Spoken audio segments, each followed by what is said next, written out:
wanted Jerome to share what Operation Better Block has been doing, and also Jerome, if you would share our conversation yesterday about the historic overview of the problems that we're talking about tonight and the ongoing nature of some of those problems. So, my name is Jerome Jackson. I'm the Executive Director of Operation Better Block. Real quick, it's hot here. What we are doing at Operation Better Block, as Councilman Burgess said, we are building a database that has information about property. We are going around my staff and going around Milwaukee and streets of Homewood, and we are pretty much categorizing properties in three levels. Those that need immediate attention, those that can be boarded up and saved for rehab, and then those that need to be demolished. So those are the three areas that we are putting those in houses in. So my staff is going out, and we have a couple of programs: this vacant property remediation, using data, and then also data-driven services. And so that's pretty much what we've been doing.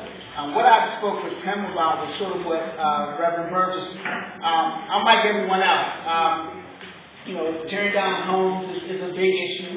That's a big issue across the city. But my big, and I think the bigger issue, or another issue that needs to be addressed in Homewood, is folks who own large numbers of property, rows and rows of property, who have been boarded up for 10 and 15 years and have done nothing with them. We need to be making them do something with that property. So as well as trying to, make the city be responsible about demolition, we need to be making sure that those folks, and I think this whole thing may have started with the property on Rushton. That stuff is boarded in, it's been boarded in for 10 or 15 years. We need to make the person who owns that property either fix it up or give it up to somebody so somebody can do something with it. So, demolition is an issue. Making sure that folks who are buying properties in Israel and holding them for tax shelters and all those things, because you can buy property in Homewood off the internet, we need to also be addressing those issues as well. So I want to always keep that in the forefront of what we are doing as well. Folks who own large numbers of property, rows and rows of property, who have no intentions on fixing them up, but because they may pay their taxes or what have you, it still makes the neighborhood look blighted. So we need to also address that issue as well. Quick question from the council people present. Do you currently have any legal way of dealing with what Jerome just mentioned about people that are in those houses and don't do anything? Well, that's the part of what the land bank will do. How do? Yeah, because the land bank will, okay, let me go back. Maybe you know this, maybe you don't. One of the reasons that the city doesn't take more property is that once we take it, we're liable for it. Anything that's happened, and you may know, the city doesn't carry insurance. Our insurance is our savings. So if we take a lot of property, someone gets hurt, someone slips, we lose money. So the city at this point has no incentive to take over these problem properties. But when you create a separate city-controlled entity, you will limit the liability, and the idea is to take 200 or 300 of these properties a year, so we can get to this. Because what's going to happen? This is going to happen. Those abandoned properties who are vacant and people die, we'll get those very quickly. Those properties that Ron was talking about. Once those landowners see that we're starting to become aggressive, because remember, we're going to clean this all in 7 years. Right now, they know if I know it's going to take you 6 years to get to me, I'm not going to hurry. But if I find out that you're going to get to me in 2 years, I'm going to have to make some decision as to what I'm going to do with that property. Because my properties are coming up sometime in the space of the next 3 or 4 years. So the land bank, by its own actions, will absolutely start dealing with that problem almost immediately. You're going to have some owners say, "Oh man, I got to do something myself now." That's it, Yeah, I wanted to add to that. Yeah, sure. The land bank is land banking and land banking is more of an umbrella, scalable tool and intervention than we've had.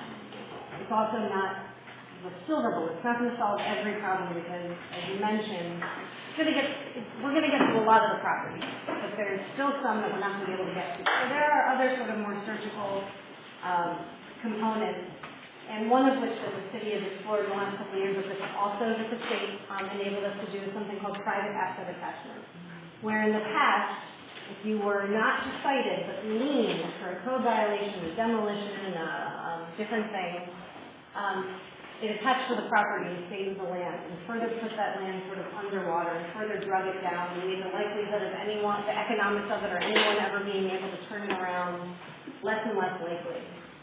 Now, again, it costs money to do this, as everything does, because it's a legal process. You can take those liens and attach it to a person's private assets. Whoa. Again, you're not going to do it all the time, but there was a case, for example, in Oakland where Judge Riccardi fined a homeowner $750,000 for their portfolio of code violations, essentially.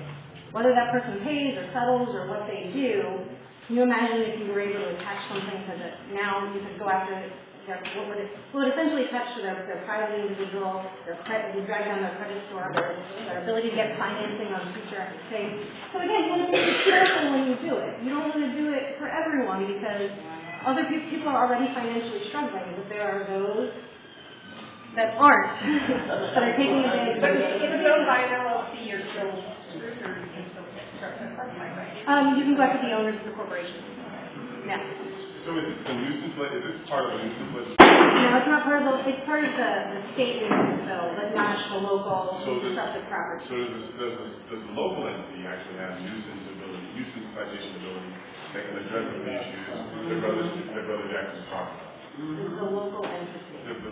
Is there a local citation or a local ordinance that allows nuisance law to attach to these properties and therefore get them out of the way or cause the owners to actually do something about them if they're children are walking by like this? Yeah, we have a disruptive properties ordinance that includes the disruptive properties field boards, so the ones that we've been able to use according to this code. And again, these property rights in Pennsylvania are so, in southwestern Pennsylvania are so tightly protected.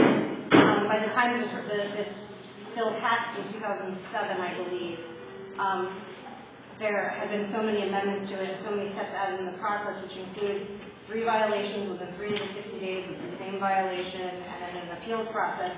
Everybody's taking it to appeal, so it hasn't been able to be as effective as we hoped it would be, but there's nothing that says we can't do private access. So one follow-up question. Because Brother Jackson is doing a survey of all the properties that are in Homewood, for those that he has identified that are actually large landowners who are actually creating problems that our children and our seniors and our listeners are going by every day, can those folks that are identified be targeted by the disruptive property ordinance and go after the rest of the like landowners?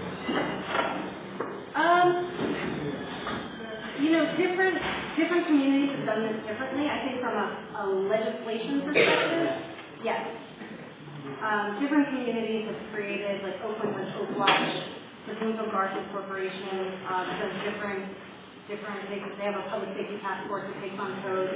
So yes, and they focus, or I don't say they target, but they focus on their problem properties, which they work problem landowners, which they come to by looking at different levels of data, and they choose what's important to them to look at, whether it's 311 calls, 911 calls, code citations or violations. Yes, they can by the legislation. At the same time, it depends. So if the community passed law signed on to what Brother Jackson is doing, and actually comes up with a portfolio of properties that in fact need to be targeted by the disruptive property ordinance, then your organization, whatever the name of your organization is, DCRG, will in fact act upon that because you said a community entity brings the issue to your attention, and therefore then you act.